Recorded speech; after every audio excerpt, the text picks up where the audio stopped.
एक दिन की बात है। महात्मा बुद्ध अपने शिष्यों के साथ कुटिया में बैठे थे और ज्ञान चर्चा का विषय आरंभ था। शिष्यों के आग्रह पर उन्होंने एक कहानी आरंभ की।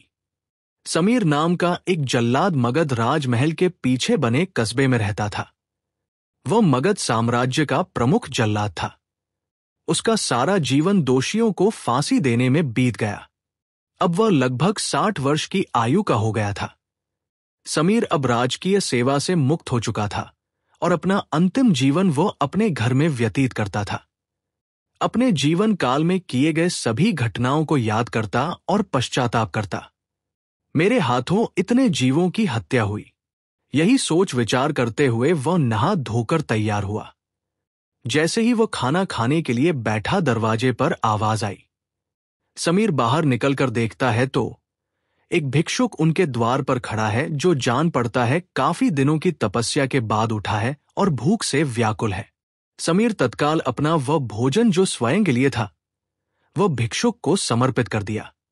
भिक्षुक की भूख शांत हो गई। भिक्षुक प्रसन्न हुए। भोजन के पश्चात भिक्षुक और समीर दोनों बैठे हुए थे। तभी समीर ने अपने जीवन में किए गए कार्यों को भिक्षुक के सामने प्रकट किया।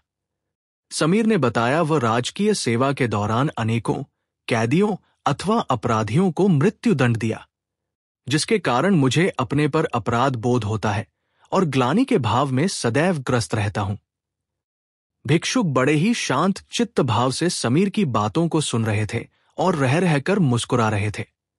समीर ने अपने जीवन के प्रत्येक घटनाओं को भिक्षुक के सामने रख दिया।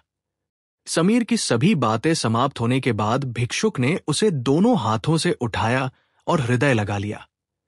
कहा, वत्स, तुमने यह सब क्या स्वयं से किया या फिर किसी के आदेश के कारण? समीर बोल पड़ा, ये सब सिद्ध होने के बाद राजा के आदेश पर यही मैंने मृत्युदंड दिया।